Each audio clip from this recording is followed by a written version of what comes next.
Okay, I have an ambitious lesson planned today that's probably too ambitious. Just like I'm giving you a lot to read to try to help you get better at sorting through and see what's significant and important. And the three readings today, the one that I encourage you to read, Takayoshi and SELFE, which is on multimodality, and then two other readings to think about the complexities of visual rhetoric. By the end of the day today, you should have a better understanding of what we mean by visual rhetoric, particularly the visual continuum of texts. I kind of wish we would have done this before the cover letter assignment because it gives us a really cool way to think about the ways that we make our writing look on the page and why it's so important to do what we can to make our writing look good and what we can do to make it look good. And by good, I mean not only aesthetically pleasing, but functionally effective. So,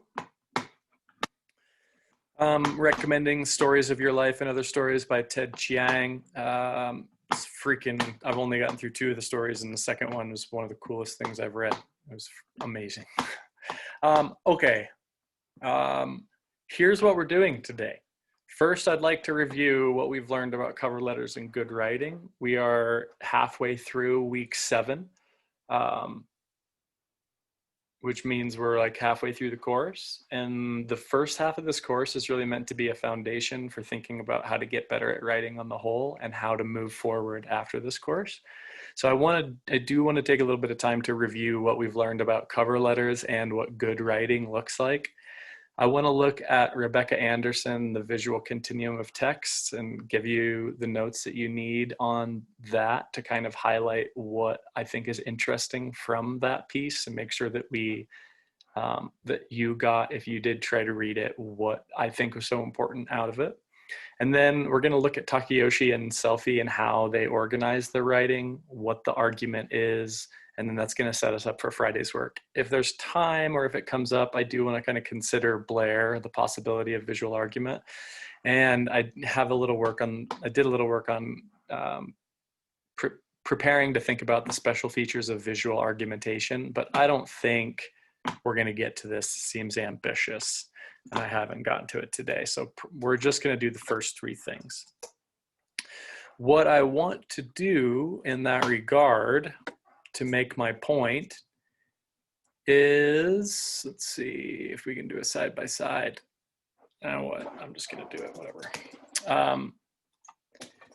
This text that I have so far, I can rewrite this text without changing any of the words, but instead change the visual appearance. And in all honesty, this is not a very visually appealing bunch of text, partially because it does not really identify what's important, and the relationship between the ideas isn't really that clear based on how it looks. So there's some things I could do to make this look better that wouldn't take me that much time and would make everyone's job way easier. I'm gonna not bold and underline everything because that looked weird. I'm going to add a little bit more space between these ideas since they're separate ideas and give them some separate space. I'm going to maybe not underline this and do this bold, increase the font size here as a separation, but that seems wrong because that's not as important as this, since we're thinking about visual rhetoric and how that connects to close reading and arguing. And then maybe bold that the first thing we're going to do today is review. Then I want to look at the visual continuum of texts. Then I want to look at Takayoshi and SELFE's argument. And if there's time, consider BLAIR. Can we see the difference between this and this? Obviously, right? Have we gotten any formal training in how to kind of make our writing more visually appealing? I don't know that I have. And I think this is kind of an intuitive thing, but this is kind of what I want to, this is what we mean by the visual continuum of texts. That there is texts that are not visually appealing and are not visually accessible, that they just suck to read because they're hard to read, have nothing to do with the language or the words, just how it looks. And then there are texts that are super accessible and super easy to read based on how they are set up. Takayoshi and Selfe's reading is one of those where you basically could get the entire gist of the reading by only reading the bold. I don't know if you've heard like instruction on how to read textbooks by just reading the bold, or just noting where all the italic terms are and making sure you know where all those are. Or some textbooks have like a box at the end that's like takeaways, and that pretty much summarizes the whole chapter before that. So there's ways to think about how we can read closely. That's the whole idea of close reading and visual rhetoric, that we can also use these tools and techniques to kind of make our own writing better. So after that nice little demonstration, the first thing I want to do is review. What have we learned about cover letters?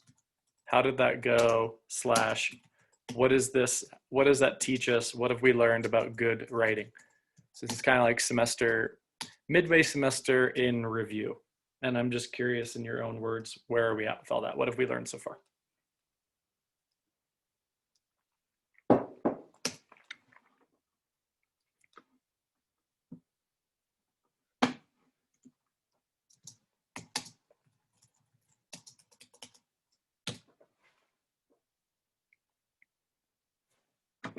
Are we putting answers in the chat? Yeah. Good.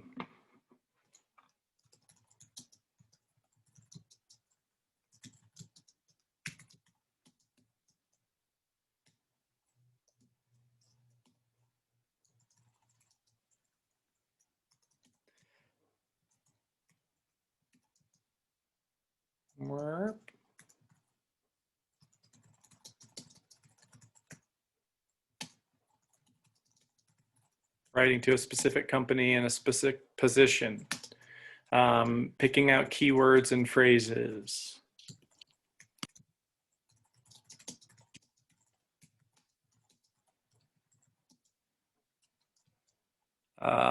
Integrating verbs.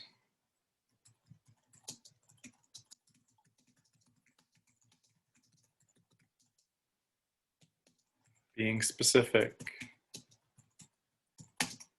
Good. Demonstrating confidence. I'm going to put enthusiasm / excitement to do the job.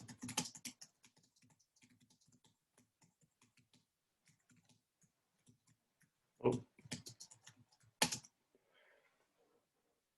And let's zoom out. That's good for cover letters. I want to know what we've learned about good writing in general so far. So what do we need to do in order to be good writers or advanced users of rhetoric?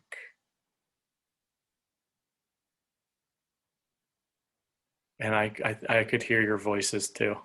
If you want to chime in your own words, what have we learned about good writing so far? Figuring out your why for anything can create better writing. So this is, and why is that? The whole idea of start with why. Because it gives you a clear purpose, I think. And then if you know your why and you're passionate about it, it can make it easier.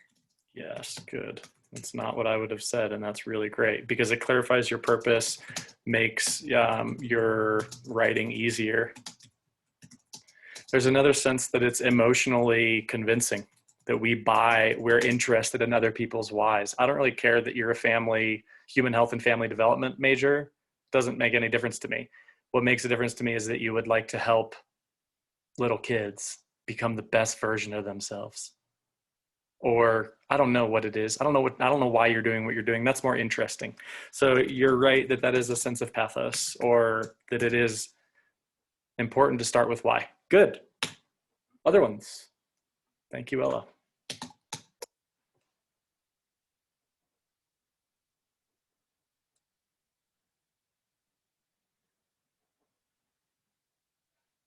They're all in the chat, but I can read them if you need.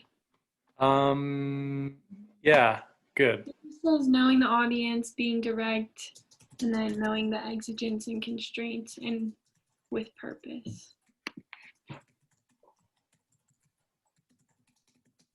Awesome.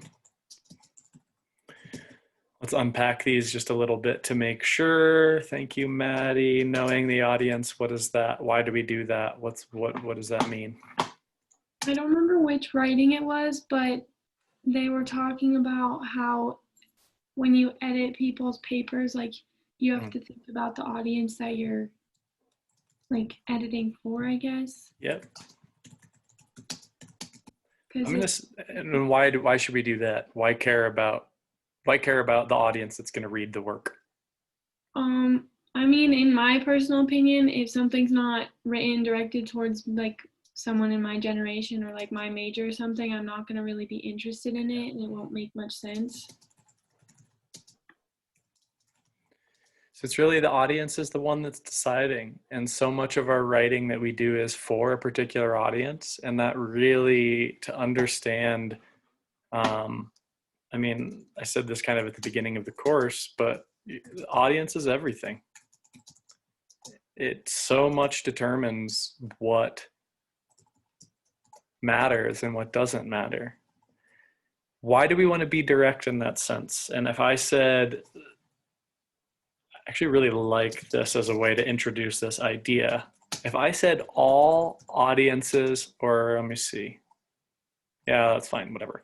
All audiences care about. So if I'm thinking about something that, so at one point we need to understand our audience, and then our audience is going to be separate and unique and different and generationally different and have different expectations and values and knowledge and all that. What do they all care about? And what do we care about as readers, since we are oftentimes audiences? Things that we all care about. Integrity? Nope. Some people don't care about that. Just joking. I don't know. But that's not one of the ones I was looking for. And it's probably true. I'm glad that you answered that. I feel like that's a really good sign. You're probably a great person because you said that. What does everybody care about?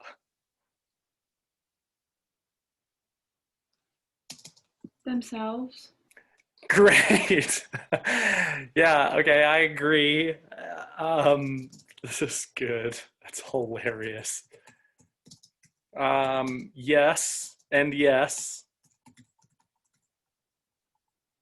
But not everybody cares about themselves. Or maybe that's not true. Mother Teresa, who tended to the dying people in the streets, did she just care about herself? Success. I would wonder how we define success. Some people consider success to be different things. So we could say that we all do care about success. Maybe I need to rephrase my question. When I am, yes, situation does define the rhetoric, and so we should kind of reemphasize that reading or understanding a situation means understanding the needs, i.e. exigencies, and constraints, the limiting factors of a particular audiences, of audiences. There's something kind of more, there's even, I guess, more basic than integrity in themselves and success. Money. I would say that everybody cares about money, but I know that that's patently not true. Most people care about money. Happiness. Amazing. Still not the answer I'm looking for, and maybe we all care about that. Maybe we probably do, depending on how we define that. When I ask you to read something from this book, are you like, happiness? When your hiring manager's reading a cover letter, are they like, living, happiness, success? What are the things they're most immediately caring about when they read? What do you care about when you read, when you wonder, if I give you a new reading, what are the first questions you wonder about that reading? What is it about? Good. Man. Content. What else after that? How it would help them. Man, these are all really good, and we're still missing 2 of them. This is crazy. Money, okay, it's close. Why should I care? Good. Blank is money. Time. It has everything in it. Yeah, yeah. Do you think it's true that we all care about saving ourselves time, particularly in tasks that we don't want to do? In fact, there's like a entire economy around saving ourselves time. Hold on, let me text someone because it's going to be quicker than actually calling them so I can hear their freaking voice. What else do we care about? I'm just going to tell us. This is hilarious. I shouldn't do that. But ease. Do we want things to be easy? Maybe not. Maybe some people really like challenge. One of my favorite philosophers is a Christian existentialist named Kierkegaard. Humans do be lazy. Thank you, Ian. If you are interested in one of the most interesting thinkers in the Western world, his name is Soren Kierkegaard. He's a Christian existentialist. One of my favorite features, one of my favorite thinkers of all time, for sure. He thought that our will to make everything easier is terrible. I just saw the other day a meme that said your comfort zone will kill you, which is interesting to consider. But that's kind of a side weird point. And if you haven't been exposed to Kierkegaard, you might want to look him up on School of Life or anything. The point being, this is all, I should have asked this. Why are we direct in our professional writing? Why should we be direct? Why not like beat around the bush and get to the point eventually? Because that makes it harder on your audience, and no one wants it to be harder.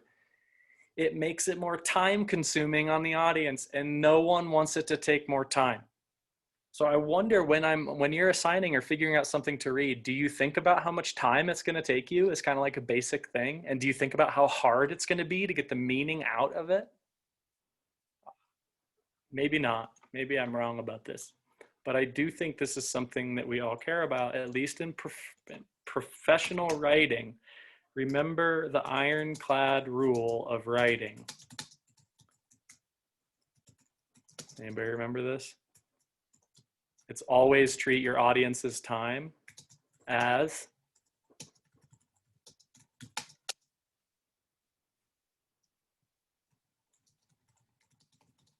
more valuable than your own. Yes. So always treat your audience's possessive time as more valuable than your own. If you can save them, do it. If you can save them time, do it. If you can save them effort or make it easier on them, do it. So and then Mark Twain said, I think this is Twain, I might be getting this wrong. Easy reading is damned hard writing.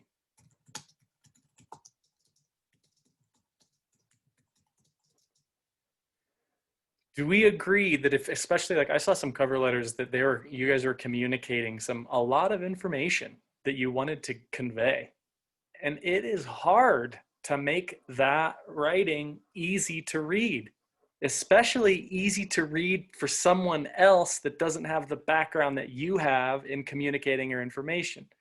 And a lot of the problems with our writing and our communication, and I've noticed this in teaching a ton, where I'm like, oh, it's obvious, right? And the students are like, no, it's not obvious. It might be obvious to you, but it's not obvious to me. And I'm the one that matters here because I'm the audience. So point being is that what we're really trying to do, in why I wanted to go over this connects to the last thing that I hope we got out of the cover letter assignment. Ethos means what? What is ethos?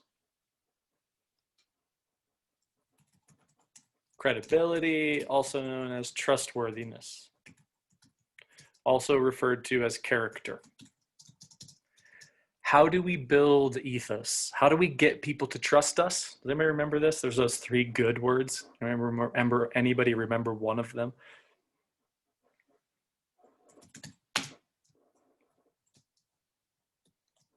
Goodwill is the one that I wanted to emphasize.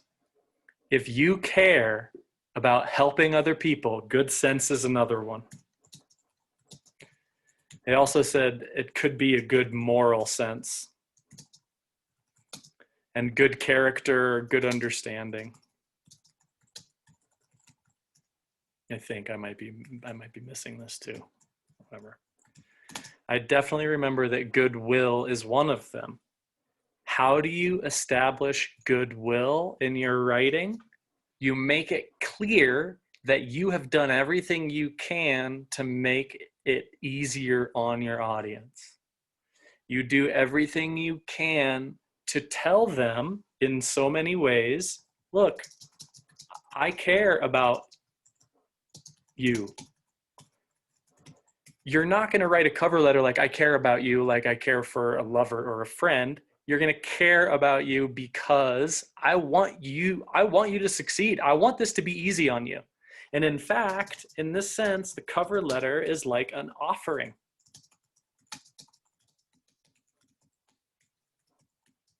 That you're kind of saying, hey, this might save you a lot of work. I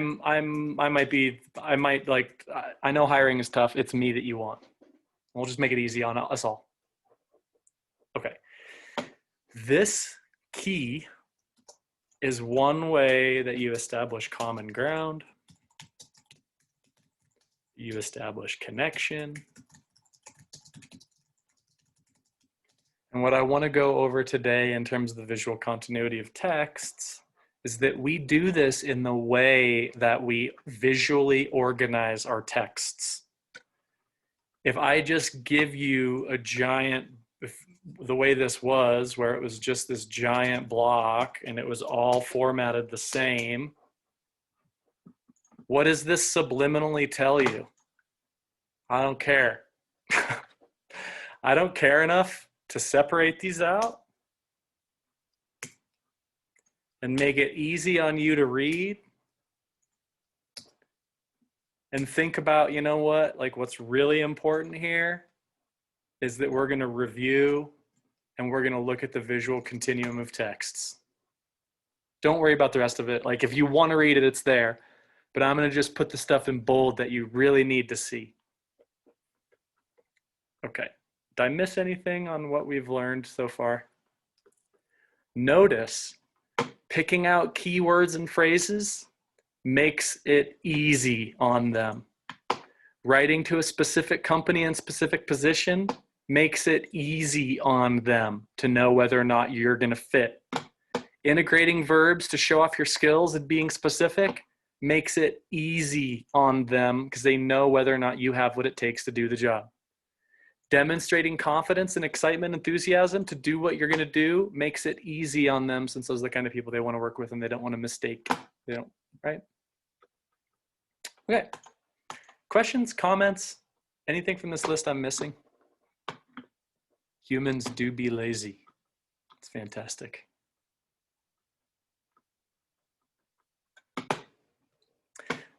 That reminds me of one of my favorite stories. I don't know if you guys know, I took a class in Tao and Zen, which is a Chinese philosophy of harmony, the Tao Te Ching.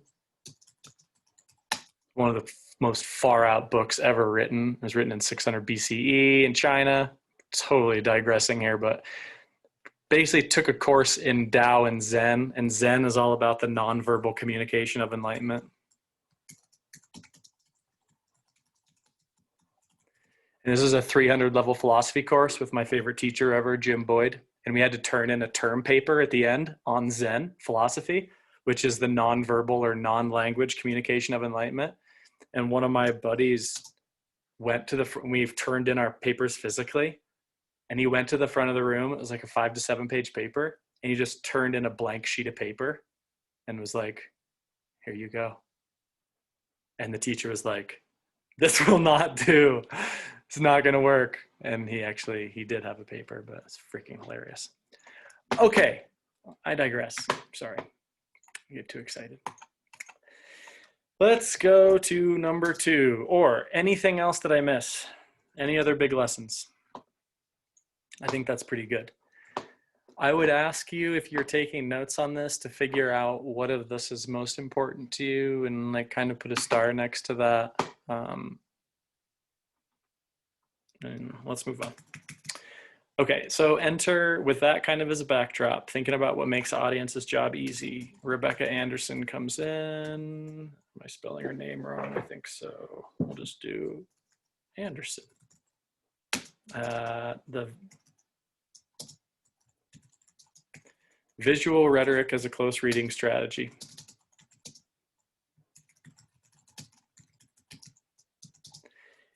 If you have your text, I would ask you to take a look at it. And particularly,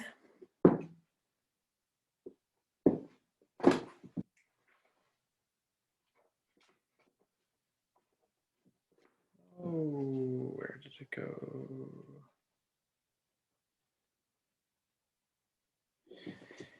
If we look at page 373 at the very beginning, and I can try to show you on the screen, we have this sense that when this stuff hits your eye, it goes through this filtering thing before it gets our brain and then makes meaning.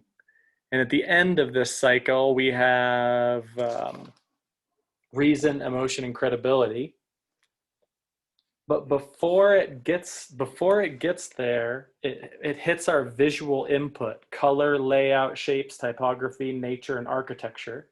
It passes through our context that we're in. This is the media that we're looking at, what we expect from a TikTok video versus a YouTube video versus a Zoom lecture versus all those things kind of are in our minds. What language, culture, education, timing, expectations, life experiences, and all of that. So the visual appearance of the thing as it comes into our brain changes our way that we make meaning of it, even before it gets to that culture, if that's true or not. What we can look at here in this reading, note there is some headings, there's an abstract in the first paragraph that is kind of marked as different. But if you can see, what we want to look at is page 387 to 388 and 389, all of which are the same text, just arranged visually in different ways. So the first text, if you don't have your book accessible, is just 3 giant blocks of text. Another one has 3 giant blocks of text, but this one has 2 bold headings on it. And a third one has these smaller blocks of text, but they're separated with headings, and there's a list, and so on and so forth. She's making the argument that all texts fall on a visual continuum.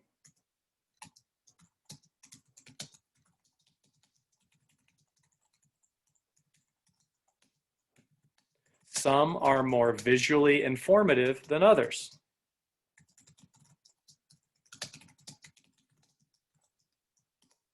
Oops. i.e., it's easier to understand what's going on in the text from a visual perspective. And thus that makes it easier for everyone to read. The key section of this reading that is also the most difficult to understand, I think, is on page 392, where it goes over the different ways that so the question is really, how do we read, but mainly write, more visually informative texts? And by doing, make our audience's job easier.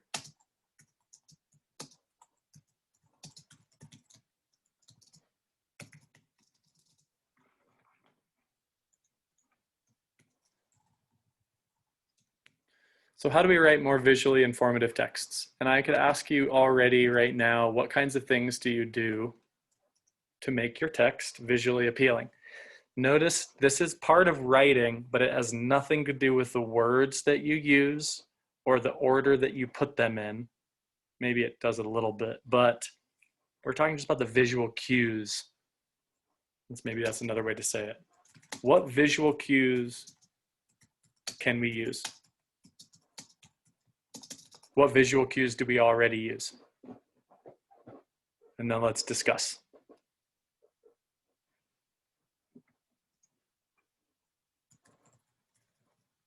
What do we do to make our writing more visually informative?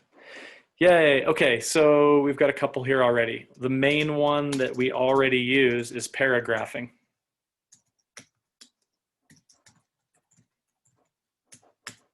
Paragraphing. So breaking up big chunks of text into smaller chunks if possible. Okay, we have underlining, italics, and bold. Also, all caps is another way to do that. Color and highlights is another way to do that. Lists and bullet points, which I'm doing right now, right? This could all be on one line and it would look terrible, or it would be harder to read that way. What else? Spacing.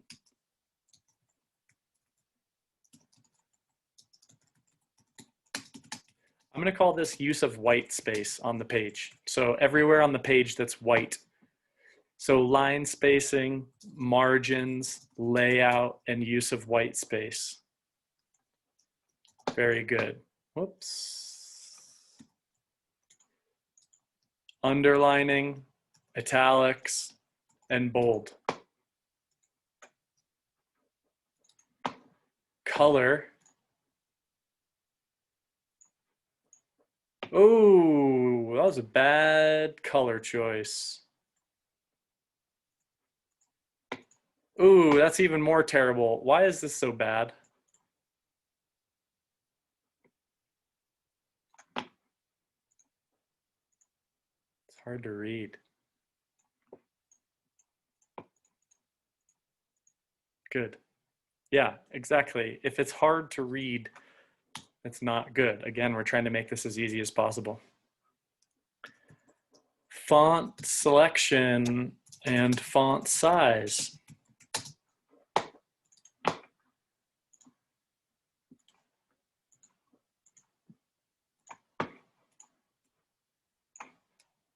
Ooh, I like this Brie serif. Ooh, in fact, honestly, if we just look up here, these are all the ways that Google Docs or Microsoft Word gives us to make things different. So headings is another big one. Indentation is another one. And more basically, we could have the punctuation that we use is one way that to separate ideas. Am I missing other ones? Oh yeah, use pink. That's a good idea. Okay, all of this on the reading, these techniques can help us develop our ideas, partition or separate our ideas, emphasize our ideas, choose what to emphasize our ideas, and create relationships between our ideas. And I don't really like the way this sentence reads. It's pretty hard. And given that I have a list, I'm going to do this. I'm going to separate.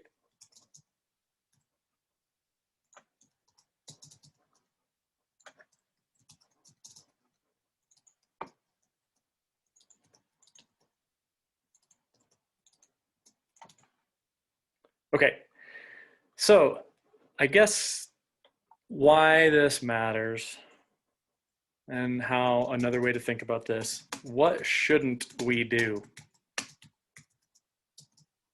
I.e., writing non-visually informative texts.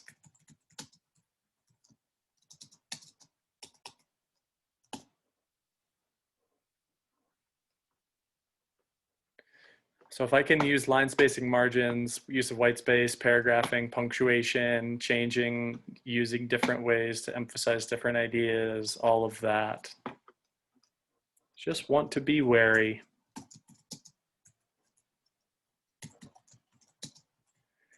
Be wary of writing long, drawn out sentences where you put a lot of ideas together in one space in a way that makes it more difficult for your reader to understand what is actually important in what you are saying and what they can ignore if they wanted to, so that you don't save them any time when trying to decide if they should give you an extension for the upcoming assignment.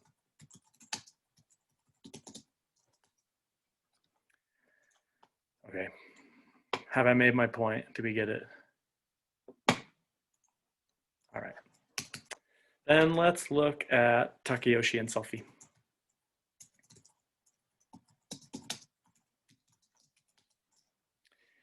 They make an argument, and you are going to be making an argument on Friday, responding to their argument. And do we remember what the definition of an argument is? If I say there's two parts, what are those two parts? The first part is the concession, I think. Close. Well, that's part of it. But I mean, that's actually a little bit more complex.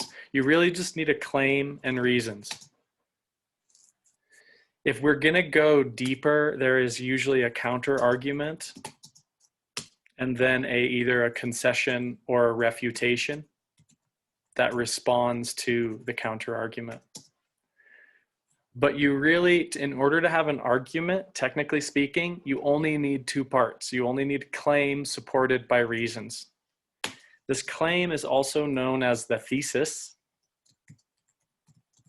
And the counter argument is also known as the antithesis, or you may have heard as the antithesis. This is the antithesis of everything we stand for.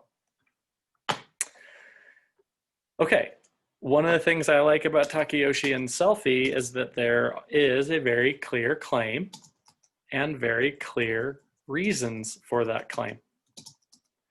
Actually, the claim itself might not be very clear, but the reasons are super clear, and they make them super clear by listing them in numbers and then making them in bold.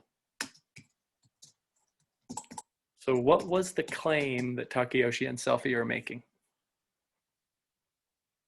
Did we get this? And we are on page, starts on 290.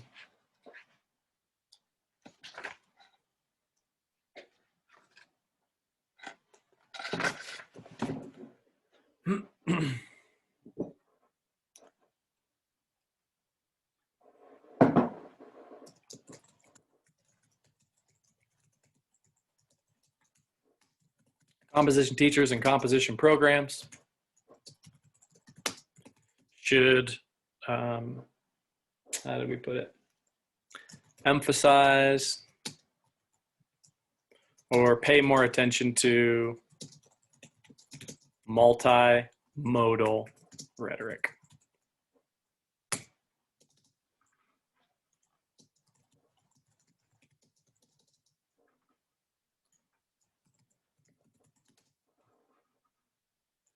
This arrives out of an exigence that they identify.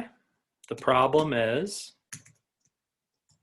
current composition programs are too outdated. There's not enough exploration of composing in multiple modes with visuals, audio, sound, etc. We're focused mainly on visuals today to think about how we might use our writing or use visual cues in our writing to make our writing easier to understand. So if the problem is that there's not enough education in helping students write in multiple modes, the claim they're making, the people that can fix that problem, is a composition teachers, particularly in composition programs at the university level, particularly first-year composition, but you would assume advanced 300 level composition as well, should pay more attention to multimodal rhetoric, i.e. give students more of a chance to read and write multimodal texts. I'm going to say compositions. Okay. Why?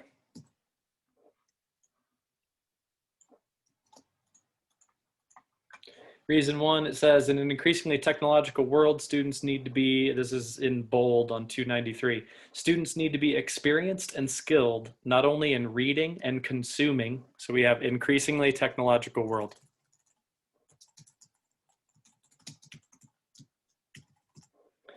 Reading and consuming texts in multiple modalities, but also composing multiple modalities if they hope to communicate successfully within the digital communication networks.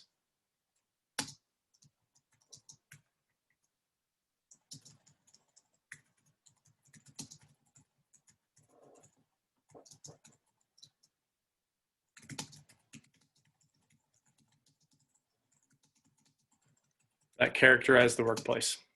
I don't need that.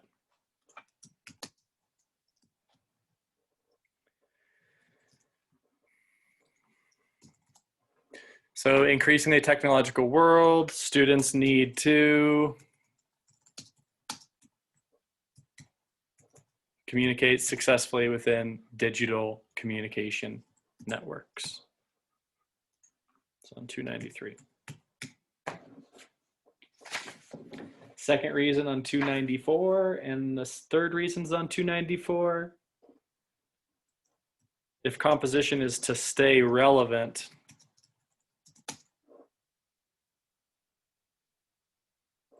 to new digital environments. When was this written? 2007. Huh. Crazy. Things are changing so quickly, I don't even know. It also is engaging for students.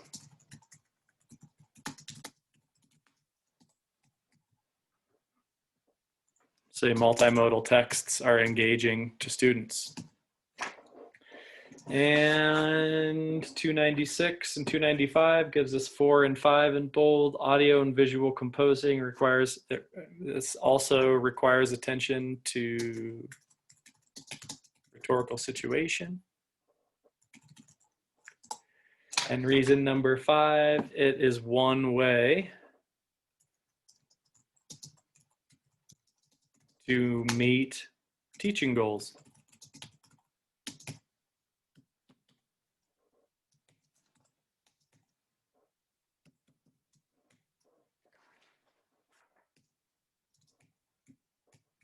All right, so I was able to take notes on that argument and understand basically the main part of that argument that they made in about 3 minutes. Pretty visually accessible, I would say. Then they list 5 key questions, which are the counterclaim.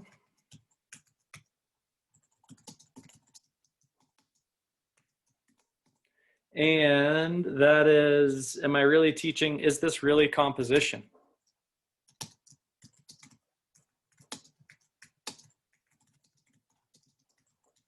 So if we start thinking about like composing visuals, Am I still really teaching composing? And is this the job of English departments? Shouldn't we stick to teaching writing and let video production faculty teach video? Art and design faculty teach visual images, and audio production faculty teaching about sound.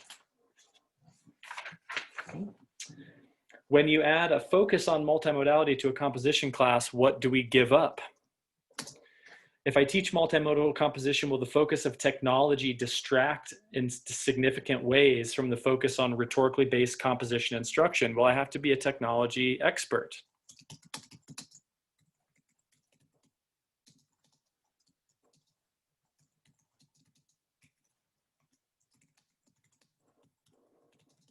I'm going to summarize this. They are wondering about students that have access and whether or not teachers have the ability and tools to teach these things. I am pretty interested in this argument. There's actually, these are counterclaims or counter objections that I am not sure how much we should spend on multimodal composition. I'm not sure what types of multimodal composition are the most important to you. And I don't really know if I buy their argument, although I think I kind of do. Your job in the discussion forum for Friday is to tell me and the rest of the class to argue in a visually informative way what you think composition programs, particularly the next 8 weeks of our class, what we focus on. Should we focus on multimodal rhetoric, or should we focus on textual, alphabetic texts like writing essays? Why or why not? Some multimodal, but not a lot. All multimodal, just give the middle finger to essays forever and ever, because no one in the real world will ever have you write them unless you're going to grad school and it's an outdated way to teach writing. Or a little, you see what I'm saying? What do you think about this? Or someone made the argument earlier that we should not do multimodal composition, that if you want to learn about visual composition, take a visual arts class. I took this class to learn writing. That's what I want to get better at, not this multimodal bullshit. New buzzword in composition theory where these professors are just trying to make a name for themselves by complicating everyone else's idea by manufacturing a fake exigence that doesn't really exist. I want to know what you think. On this forum, it's actually fairly easy, especially since I've given you this in terms of compared to what you've done before. I think this forum is really easy, depending, especially if you have a strong opinion on this. You do need to post your own argument before you see other people's posts. And the draft is due midnight on Friday. Peer responses, critiques are due Sunday at midnight, and the revised post, the self-assessments, due Monday of next week. There is no class on Friday of this week. And that is all I have for you on visual rhetoric for now. Questions? It's too bad because there are, I did print, we could spend time looking at visual arguments, and we will spend time looking at visual arguments. But this is the kind of like composition and thinking about how we could compose a message visually for the greatest possible impact. So this is kind of coming up as a preview of what we might look at doing. It's thinking about how complex messages can be communicated, not just in text, but with visuals as well. Insect apocalypse, rise of white supremacy in America, sugar in the world, what teenagers are learning from online porn, fight for equality and women's surfing, so on and so forth. There's any number of issues that we could look at. And yes, cover letter is due tonight. Yes. If you need more time, write me a nice email, tell me why, and I will give it to you.